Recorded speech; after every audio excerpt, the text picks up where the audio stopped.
बच्चे MBA second year का subject है आपका स्ट्रेटेजिक एनालिसिस, स्ट्रेटेजी मैनेजमेंट, ठीक है। तो उसका नेक्स्ट टॉपिक पढ़ रहे हैं हम लोग, फोर्थ यूनिट पे आ चुके हैं, that is strategy analysis process, ठीक है।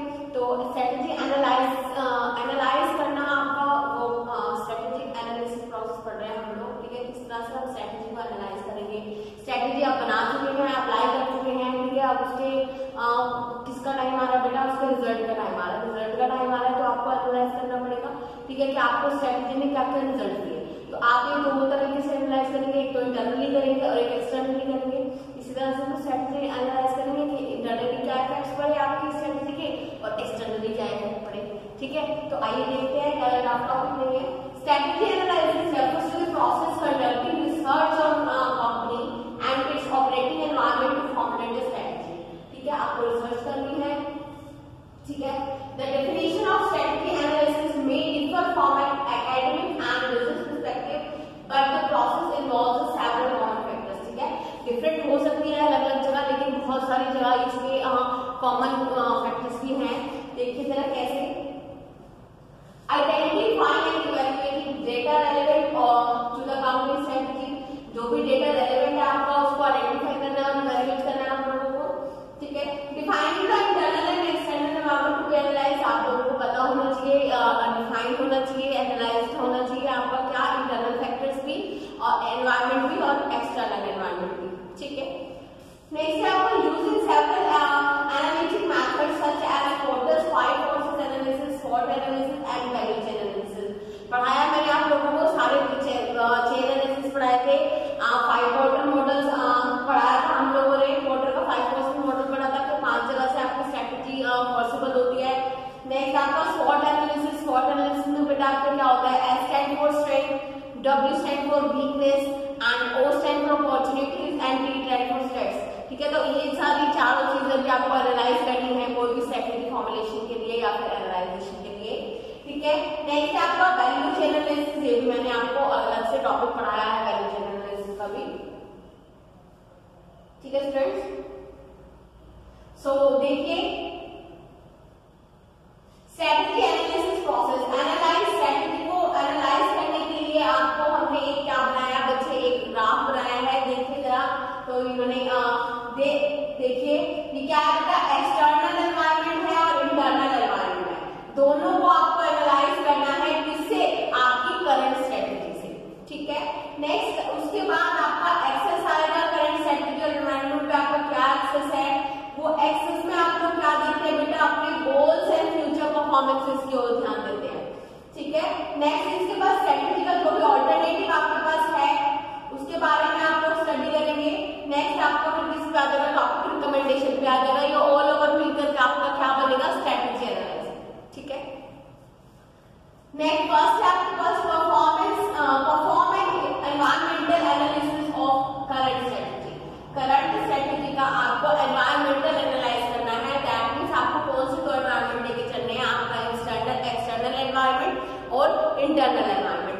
दोनों के environment doesn't mean the weather वाला एनवायरमेंट, ठीक है। तो ये एनवायरमेंट क्या है कि इंटरनली बिजनेस में जो काम हो रहा है, जो स्ट्रेटेजीज आपने अप्लाई करी है वो कितनी सक्सेसफुल रही हैं, और एक्सटर्नली मतलब मार्केटिंग में या फिर जो आपके स्टेक होल्डर्स हैं उनके लिए जो आपने स्ट्रेटेजीज बनाई थी वो आपको कितना फायदा दिया है, कितनी फायदेमंद रही है, कितनी नहीं रही, ठीक है। तो देखिए starting from the beginning the company needs to complete an environmental analysis of its current strategy, ठीक है। बिजनेस के स्टार्टिंग से ही, बिगिनिंग से ही आपकी स्ट्रेटेजी की, कंपनी को क्या समझने की जरूरत होती है, एनवायरमेंट को एनालाइज करने की जरूरत होती है। चलिए internal environment considerations include, internal environment की बात कर रहा है तो उसको अगर आप लोग कंसीडर कर रहे हैं तो उसमें क्या क्या चीजें आएंगी बेटा आपकी, issues such as operational influences, employ moral, constraints of financial issues, ठीक है। जो कि आपके फाइनेंशियल इशू हैं, एम्प्लॉय मोरल क्या है आपका, किस तरह से वो लोग बिहेव कर रहे हैं, ये सब चीजें आपकी किस में आएंगी बेटा, इंटरनल एनवायरमेंट में आएंगी। ऑपरेशनल इन्फ्लुएंसेस किस तरह के हैं आप लोग, मतलब क्या क्या प्रॉब्लम फेस करने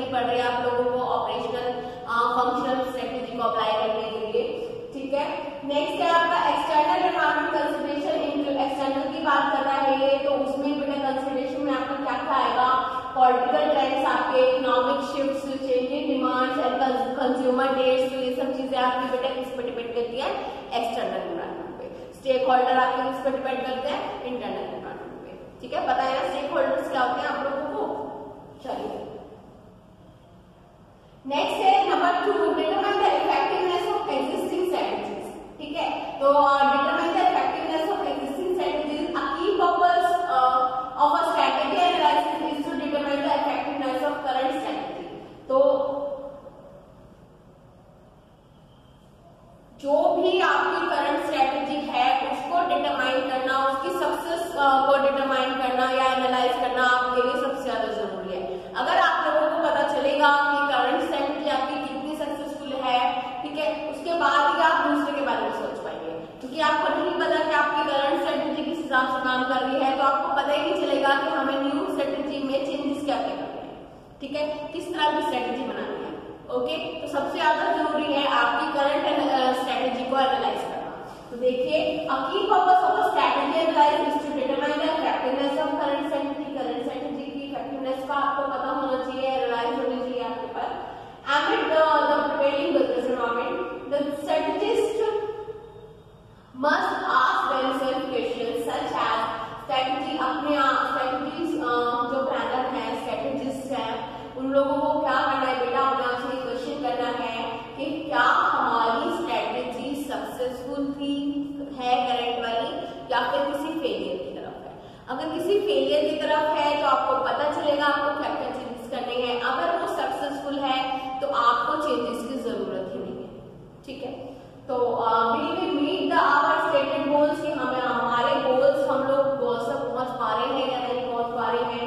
Does our strategy align with our vision, mission and value कि हमारी स्ट्रेटजी हमारे विजन जो है, मतलब जो जिस पॉइंट पे पहुंचने के हैं कंपनी के विजन मिशन से गोल्स हैं, वो आपकी स्ट्रेटजी टच कर पा रही है या नहीं कर पा रही है। तो ये क्वेश्चन ये आपको सबसे पहले पता होना चाहिए। ठीक है, उसके बाद ही आप अपनी स्ट्रेटजी को एनालाइज कर पाएंगे। ठीक है, फॉर्मुलेट प्लान्स। इसके बाद बेटा अगर आप लोगों को पता चल जाता है कि आपको क्या क्या गोल्स हैं, आप लोग टच कर पा रहे हैं नहीं कर पा रहे, स्ट्रेटजी आपकी सक्सेसफुल है या फेलियर है, अगर आप लोग इस चीज को एनालाइज करने में सक्सेसफुल हो जाते हैं बच्चे, ठीक है, तो इसके बाद आप लोगों के पास बेटा क्या होता है कि आप लोगों को नेक्स्ट फिर प्लान बनाने होते हैं। ठीक है, अगर आप फेलियर की तरफ है, आपको पता चल गया कि हाँ आपकी स्ट्रेटजी सक्सेसफुल है या नहीं है, तो प्लान आपका उस हिसाब से बनेगा। अगर सक्सेसफुल नहीं है आपकी स्ट्रेटजी तो बेटा प्लान आपका बहुत बड़ा बनेगा, है ना, क्योंकि आप लोगों को सब चीजें सारी स्ट्रेटजी चेंज करनी पड़ेगी, सब प्लान चेंज करने पड़ेंगे। लेकिन अगर आपकी स्ट्रेटजी सक्सेसफुल है तो आप लोग अगर चाहते हैं कि आप इससे सेटिस्फाई हैं, हाँ ठीक है हमारी स्ट्रेटजी बहुत अच्छी चल रही है तो हमें चेंज करने की जरूरत नहीं है। अगर हमें लगता है, हमने एनालाइज किया कि हाँ चल तो रही है अच्छी लेकिन कहीं ना कहीं कुछ कसर है, तो प्लान्स आपके अकॉर्डिंगली बहुत कम बनने वाले हैं, है ना। तो देखिए, if the answer to the question was in the assignment state no और unsure, we undergo a planning stage. क्या अगर हम लोग नहीं है सेटिस्फाई तो हम लोग बेटा किस पे आते हैं, प्लानिंग स्टेज पे आते हैं, प्लान चेंज करते हैं, स्ट्रेटजीज अपनी चेंज करते हैं। ठीक है, planning stage where the company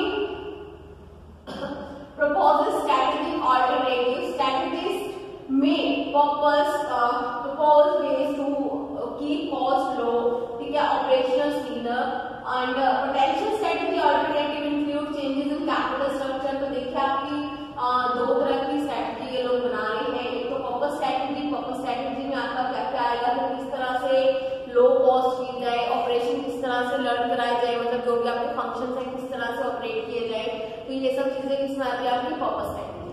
अगर मैं बात करूं आपकी पोटेंशियल स्ट्रेटजी की, तो पोटेंशियल स्ट्रेटजी में आप लोगों की capital structure, supply chain management इस तरह की चीजें आ जाएगी। ठीक है, चलिए नेक्स्ट है आपका recommend and implement the most viable strategy. जिसके बाद आप लोग प्लान्स बना लेते हैं, स्ट्रेटजीज बना लेते हैं, तो उसमें जो मोस्ट रिलायबल स्ट्रेटजी है आप लोगों ने एनालाइज करी कि ये सबसे अच्छी हमारी स्ट्रेटजी है, उस स्ट्रेटजी को उठा के आप लगाए।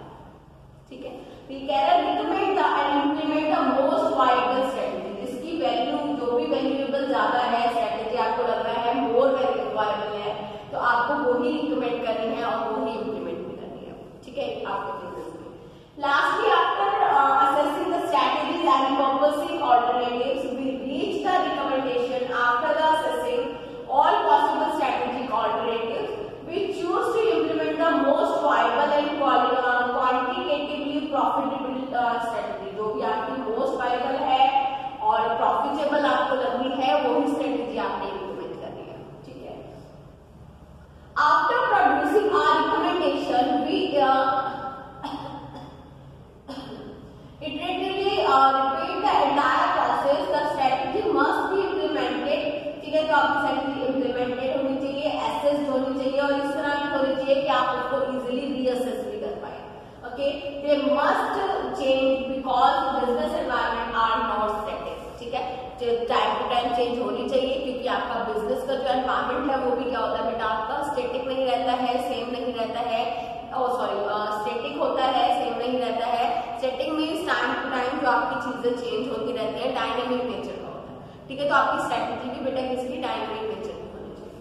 चलिए नेक्स्ट आपका है level of strategy. Level of strategy मैंने आप लोगों को पढ़ाया था, तो हर लेवल पे आप लोगों को, अब हम स्ट्रेटेजिक एनालाइज पढ़ रहे हैं, तब हम स्ट्रेटेजी पढ़ रहे थे कि कौन से लेवल पे कैसे काम करती है।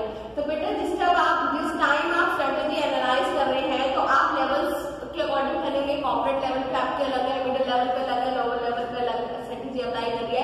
तो एनालाइज भी आपको लेवल्स पे अलग अलग ही करना है, ठीक है। तो देखिए फर्स्ट है आपका corporate level. At the highest level management top management की तरफ हमारा कॉर्पोरेट लेवल होता है। At the highest level, corporate strategy involves high-level strategy decision that will help a company sustain a competitive advantage and remain profitable in the foreseeable future. Corporate level decisions are the encompassing of the company. ठीक है। Next आपके पास है business level. तो business level पे हम लोग market की position और अपना फोकस जितना भी होता है किस पे होता है, हमारा बिजनेस लेवल पे मार्केट पे होता है, ठीक है। तो देखिए at the medium level of strategy and business level decision, the business level strategy focuses on market position of the company जो help to gain a competitive advantage in its own industry and other industry, ठीक है, ताकि आप लोग competitive advantages ले पाए अपनी industry से भी और अदर इंडस्ट्री से भी, ठीक है। नेक्स्ट हम लोग बात करते हैं फंक्शनल लेवल की। 3 लेवल है। तो फंक्शनल लेवल में आपको क्या आता है, जिस तरह से आप लोग, आपकी कंपनी, आपका बिजनेस अंदर इंटरनली फंक्शन कर रहा है या ऑपरेशंस आपके अप्लाई हो रहे हैं, वो आपका किसमें आता है बेटा, फंक्शनल लेवल में। तो देखिए functional level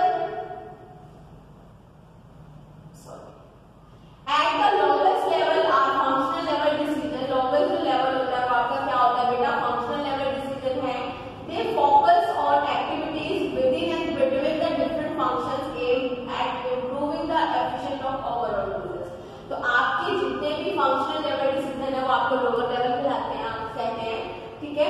they focus on activities within and between the different function. तो जो एक्टिविटी आपकी डिफरेंट फंक्शंस में अप्लाई हो रही है, सच एज आपका किस क्या फंक्शन आप लोगों ने अप्लाई किया है, क्या ऑपरेशन आप लोगों को अप्लाई करना पड़ता है जब आपका मैन्युफैक्चरिंग डिपार्टमेंट में जाता है आपका सारा मटेरियल, किससे बेटा, परचेज डिपार्टमेंट से, ठीक है। तो किस तरह के आपने रूल्स एंड रेगुलेशंस बना रखे हैं, वो सब चीजें आपकी सही से अप्लाई हो रही है नहीं हो रही है, तो ये आपका स्ट्रेटेजिक एनालाइज में आ जाएगा, ठीक है।